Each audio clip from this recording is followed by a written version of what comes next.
বিসমিল্লাহির রহমানির রহিম। আমরা এই ভিডিওতে অটোক্যাডের পেজ সেটআপ দেখাবো।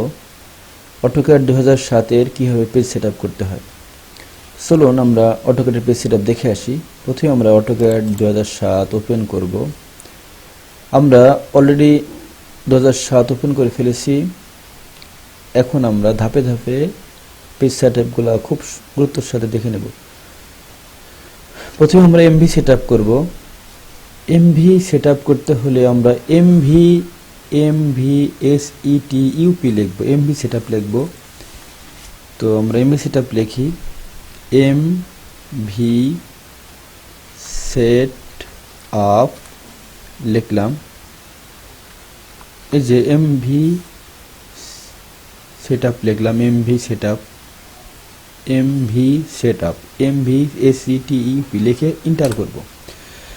এখন তারপরে এন দিয়ে এন্টার করব। এখানে লেখা আছে enable paper space, no or yes. আমরা এন দিলে নো হবে, এন দিলাম, এন দিয়ে এন্টার করলাম।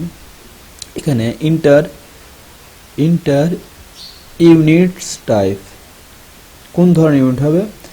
এখানে architectural or decimal or engineering, আমরা এখানে আর্কিটেকচারাল করে এ টিপলে আর্কিটেকচারাল হবে, এ টিপে এন্টার করব আর্কিটেকচারাল। তো এবার আমরা enter the scale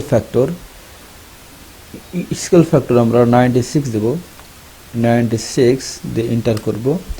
enter the paper wide, আমাদের পেপার ওয়াইড হবে 11 দিয়ে এন্টার করব।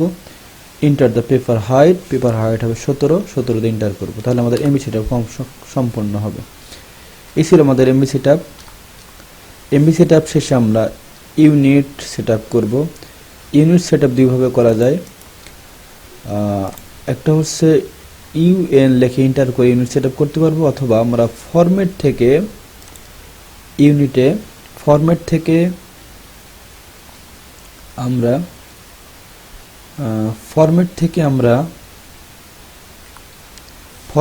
আমরা ইউনিটে ক্লিক করেও ইউনিট সেটআপ করতে, ইউনিটে ক্লিক করলাম এবং এখান থেকে আমরা ইউনিট সেটআপ করতে পারবো। তো ফরম্যাটে ক্লিক করলাম, ইউনিটে ক্লিক করলাম, তারপর এখানে আর্কিটেকচারাল যদি না থাকে আমরা আর্কিটেকচারাল করে নেব। তারপর প্রিসিশনে আমরা 00 করে দেব। আর এখানে unit the scale inserted content, এখানে ইঞ্চি না থাকলে আমরা ইঞ্চি করে দেব। তারপরে ওকে করব, আমাদের ইউনিট সেটআপ হয়ে গেল। তারপরে আমরা ইউনিট সেটআপ শেষে ডাইমেনশন স্টাইল সেটআপ করব। ওটা আমরা ফরম্যাট থেকে ক্লিক করে ডাইমেনশন স্টাইল সেটআপ করতে পারি। আমরা ফরম্যাটে ক্লিক করলাম, তারপরে এই যে ডাইমেনশন স্টাইল দেখতে পাচ্ছেন, ডাইমেনশন স্টাইলে ক্লিক করব। তারপর এখান থেকে আমরা এই যে মডিফাই ক্লিক করব। এখানে আমি মডিফাই ক্লিক করলাম। মডিফাই ক্লিক করে এখানে আমরা দেখতে পাচ্ছি লাইনস, বোল্ডেন arrows, text, fit, primary units, alternate units, tolerance, এগুলো আমরা চেঞ্জ করতে পারবো। তো আমরা সাধারণত টেক্সট এবং প্রাইমারি ইউনিট চেঞ্জ করলে হবে, এবং সিম্বলস এন্ড অ্যারোস চেঞ্জ করতে হবে।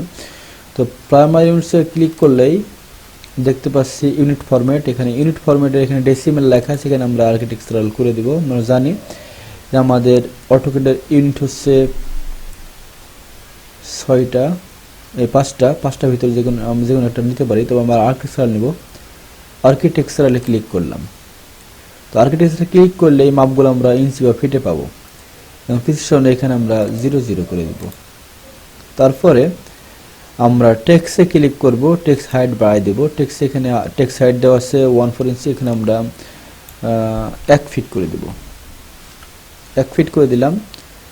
তারপরে আমরা ইচ্ছা করলে টেক্সটের কালার চেঞ্জ করতে পারি। এখানে যে কালার সিলেক্ট করব সেই কালারের টেক্সটটা লেখা হবে। ইচ্ছা করলে লাইনটা ফিলও করতে পারি। তো আমরা টেক্সট ঠিক করে নেব। সিম্বলস অ্যান্ড অ্যারোসে ক্লিক করব। এখানে আমরা অ্যারোসের চিহ্নটা 1 ফিট করে দেব। তো এই ছিল আমাদের ডাইমেনশন স্টাইল সেটআপ। তারপরে আমরা এই যে ওকে আছে, ওকে করব। তো ওকে করার আগে যেটা করতে হবে, এই যে আমরা সেট কারেন্ট দেখতে পাচ্ছি, এই সেট কারেন্টে ক্লিক করার পরেই কিন্তু আমরা এই যে নিচে ক্লোজ করব। তার আগে যদি সেট কারেন্ট না করে ক্লোজ করি তাহলে কিন্তু আমার সেট আপটা হবে না, তবে ক্লোজ করব। এইভাবে আমরা ডাইমেনশন স্টাইল সেট আপ করে ফেলবো। এই ছিল আমাদের পেজ সেট আপের 3D সেট আপ। তো আমরা দেখে আসি যে আসলে আমাদের সেট আপটা হয়েছে কিনা। সেট আপটা হয়েছে কিনা আমরা একটু দেখে আসি। তো আমরা একটা লাইন নিই,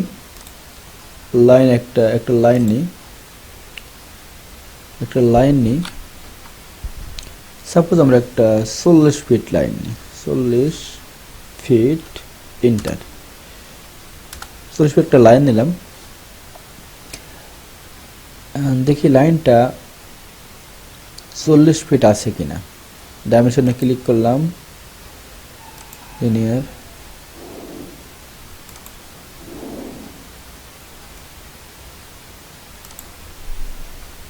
হ্যাঁ 40 ফিট আছে, তার মানে আমাদের পেজ সেট আপ ওকে। আর আরো কিছু করতে হবে। আমরা ভিউ যাব, ভিউ যে এই যে আমরা ডিসপ্লে দেখতে পাচ্ছি, ভিউ ক্লিক করব। তারপর আমরা এই যে ডিসপ্লেতে ক্লিক, ডিসপ্লে থেকে ইউসেস আইকন, এখানে আমরা অরিজিনটা তুলে দেব,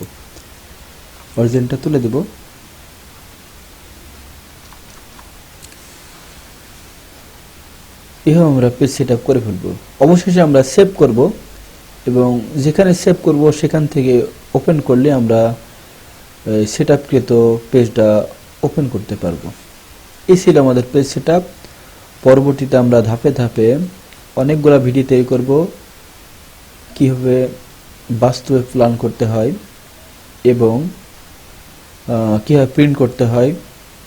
এক কথায় পেজ সেট আপ থেকে শুরু করে বাস্তবমুখী কাজ এবং A to Z প্রফেশনাল যে অটোক্যাডের কাজ, সেই কাজ আমরা ধাপে ধাপে শেখাবো ইনশাল্লাহ। দেখতে থাকুন আমাদের তৈরিকৃত ভিডিওগুলো এবং শিখতে থাকুন অটোক্যাডের A to Z। আজকে এই পর্যন্ত, আল্লাহ হাফেজ।